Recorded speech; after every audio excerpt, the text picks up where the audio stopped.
చింతపల్లిలో పగడాల ప్రవీణ్ కుమార్ మృతిపై క్రైస్తవులు భారీ శాంతి ర్యాలీ. అల్లూరు జిల్లా చింతపల్లిలో పాస్టర్ పగడాల ప్రవీణ్ కుమార్ మృతిపై భారీగా క్రైస్తవుల శాంతి ర్యాలీ నిర్వహించారు. ఈ కార్యక్రమానికి అల్లూరు జిల్లాలో చింతపల్లి, జీకే వీధి, కొయ్యూరు, జీమాడుగుల, పాడేరు 5 మండలాలకు చెందిన క్రైస్తవ సేవకులు, పెద్దలు, విశ్వాసులు చింతపల్లి చేరుకుని పగడాల ప్రవీణ్ కుమార్ మృతిపై భారీ శాంతి ర్యాలీ నిర్వహించారు. ఈ సందర్భంగా క్రైస్తవ సేవకులు, పెద్దలు మాట్లాడుతూ పగడాల ప్రవీణ్ కుమార్ మృతిపై సమగ్ర విచారణ జరిపి క్రైస్తవులపై దాడులను, క్రైస్తవ మందిరాలపై దాడులను, క్రైస్తవ మహిళలపై దాడులను ఖండిస్తూ భద్రత కల్పించాలని డిమాండ్ చేస్తూ శాంతి ర్యాలీ నిర్వహించారు. ఈ కార్యక్రమానికి ఫాస్టర్ ఫెలోషిప్ యూనియన్ సభ్యులు, షారోన్ టీం సభ్యులు పాల్గొన్నారు. ఈ క్రైస్తవుల శాంతి ర్యాలీకి పోలీసులు ఎటువంటి అవాంఛనీయ సంఘటనలు జరగకుండా గట్టి బందోబస్తు కల్పించారు. మాస్టర్ ప్రవీణ్ పగడాల గారి యొక్క మరణ విషయమై యావత్తు 2 రాష్ట్రాల ప్రజలము లేకపోతే దేవుని సేవకులము విభ్రాంతి నుండి చాలా విచారం వ్యక్తం చేస్తున్నాం. ఆ కుటుంబానికి ఒక మంచి సేవకుడిని మేము పోగొట్టుకున్నందుకు దేవుని సేవకులుగా మేము చాలా విచారణలో ఉన్నాము. వారి మరణం పట్ల వచ్చుతున్నటువంటి అపోహలన్నీ కూడా ప్రభుత్వం వారు సరైన దర్యాప్తు చేసి మా క్రైస్తవులకి తెలియజేయవలసిందిగా ప్రభుత్వాన్ని మేము మనవి చేసుకుంటా ఉన్నాము క్రైస్తవ నాయకులుగా. ఎందుకంటే భారతదేశం లౌకిక రాజ్యం అని అందరికీ తెలుసు. ఎవరికి ఇష్టం వచ్చినటువంటి దేవుణ్ణి వారు అనుసరించవచ్చు. ఏ విధమైనటువంటి భేదాభిప్రాయాలు లేకుండా అందరూ సహోదరులుగా కలిసిమెలిసి జీవిస్తున్నటువంటి దినాల్లో భయంకరమైన పరిస్థితులు మేము క్రైస్తవులుగా ఎదుర్కొంటా ఉన్నాము. అనేక విమర్శలకు పాలైపోతూ ఉన్నాము. మేము ప్రకటించేది యేసుప్రభు వారి గురించి సువార్త ఏంటంటే అందరూ మంచిగా జీవించాలని, కానీ దేవుని ప్రేమలో ప్రతి ఒక్కరు కూడా ప్రతి దుర్వ్యసనాలను విడిచిపెట్టి ఒక మంచి మార్గంలో జీవించాలని త్యాగపూర్వకంగా మా జీవితాలు త్యాగం చేసుకుని మా భారతదేశం కొరకు ప్రార్థన చేస్తూ నాయకుల కొరకు లేకపోతే ప్రభుత్వాల కొరకు లేకపోతే అధికారుల కొరకు విజ్ఞాపన చేసేవారు ఎవరైనా ఉన్నారంటే మా క్రైస్తవులమే దేవుని పెట్టారా. దేవుని ప్రేమను ప్రకటిస్తూ అనేక మందిని నీతి మార్గంలో నడిపిస్తూ దుర్మార్గులు మారుస్తున్నాం, లేకపోతే విచారులు మారుస్తున్నాం, త్రాగుబోతులు మారుస్తున్నాం, ఉగ్రవాదులు సైతం మార్చి ఒక సరైన మంచి మార్గంలో జీవింపజేస్తున్నాం. కానీ మా పట్ల మరి ప్రభుత్వం కానీ లేకపోతే ప్రజలు కానీ దేవుని పెట్టారా వేరే విధంగా భావించకుండా మేము మత ప్రచారం ఏం చేయట్లేదు, ఒక మంచి మార్గాన్ని ప్రకటిస్తున్నాం. అటువంటి దినాల్లో సేవకుల పట్ల అనేకమైనటువంటి ప్రమాదాలు లేకపోతే అనేకమైనటువంటి మరణాలు జరుగుతూ ఉన్నాయి. అది మా ప్రభుత్వానికి మనవి చేసేది ఏదనగా దేవుని పెట్టారా న్యాయం జరిగించండి. దేవుని పెట్టారా అది ఎందుకంటే అందరికీ ఉన్నటువంటి అపోహలు మీరందరూ తొలగించాలని కానీ ప్రభుత్వాన్ని మనవి చేసుకుంటా ఉన్నాము. ఎందుకంటే మరి ఈ చివరి దినాల్లో దేవుని పెట్టారా మా క్రైస్తవ సంఘాల మీద కానీ చర్చిల మీద కానీ లేకపోతే ప్రజల మీద కానీ చాలా విచక్షణ చూపుతున్నారు ప్రజలందరూ కూడా.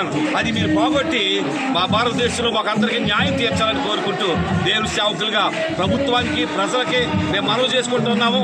ఈ అవకాశం ఇచ్చినటువంటి పాత్రికేయులకి నా ప్రత్యేకమైన వందనాలు తెలియజేస్తున్నారు. దేవుని బిడ్డలారా ఈ యొక్క చక్కని ర్యాలీ ఈ చింతపల్లిలో ఎలా జరిపించడానికి దేవుడు మాకు అందరికీ కృప చూపి మరి సహాయం చేశారు. అందుని బట్టి దేవునికి స్తుతులు చెల్లిస్తూ నా మాటలు ముగిస్తున్నాను. అందరికీ వందనాలు. నేను క్రైస్తవ సమాజం తరఫున తెలియపరుస్తున్నాను.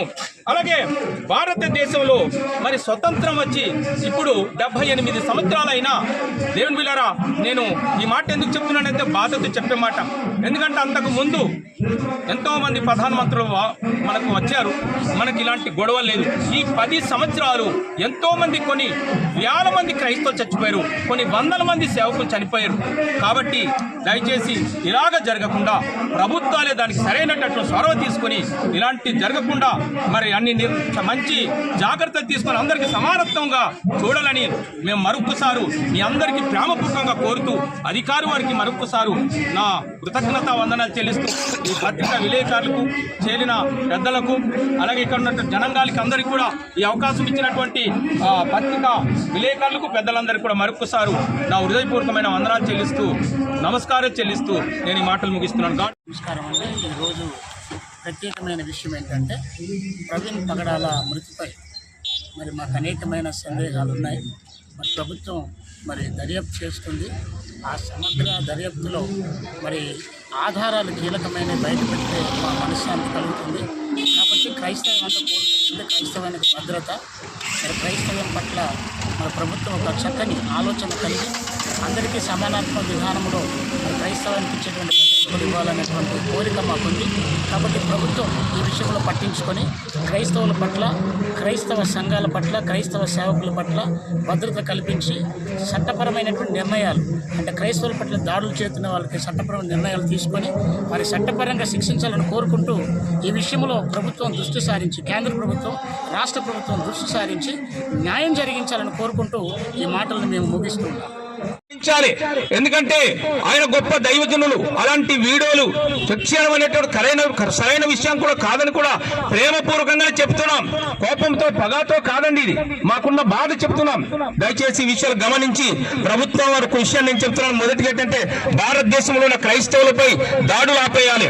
తర్వాత రెండవది ఏంటంటే మరి భారతదేశంలో ఉన్న క్రైస్తవ సంఘాలు, చర్చిలు తిరిగి పునర్నిర్మించాలి. దేశంలో ఉన్న ప్రతి క్రైస్తవులకు తగిన న్యాయం తీర్చాలి. క్రైస్తవులకు హత్య చేసేటటువంటి మతోన్మతులను వెంటనే శిక్షించాలి. తర్వాత ఇక్కడ ఒక చక్కని మాట ఏంటంటే నేను ఒకటి తెలియపరిచాను. బాబాసాహెబ్ అంబేద్కర్ గారు ఈ మతానికి ఇక్కడ ఒక మాట ఇచ్చాడు. అన్ని మత స్వేచ్ఛ ఉంది, పెళ్లి చేసుకునే స్వేచ్ఛ ఉంది, చదువుకునే స్వేచ్ఛ ఉంది, ఉద్యోగం చేసుకునే స్వేచ్ఛ ఉంది. కాబట్టి మత సంరక్షణ కాపాడేటటువంటి బాధ్యత ప్రభుత్వాన్ని కూడా నేను ప్రత్యేకించి ఈ విషయం మరొకసారి అధికారులు గుర్తు చేస్తున్నాను. దయచేసి ఈ విషయాలు గమనించాలని నేను కోరుతున్నాను. ఎందుకంటే ఇంకోటి, మత మార్పిడి బిల్లు వెంటనే రాష్ట్ర ప్రభుత్వం, దేశ ప్రభుత్వం ఆపేయాలి. మత మార్పిడి బిల్లును పూర్తిగా మాపు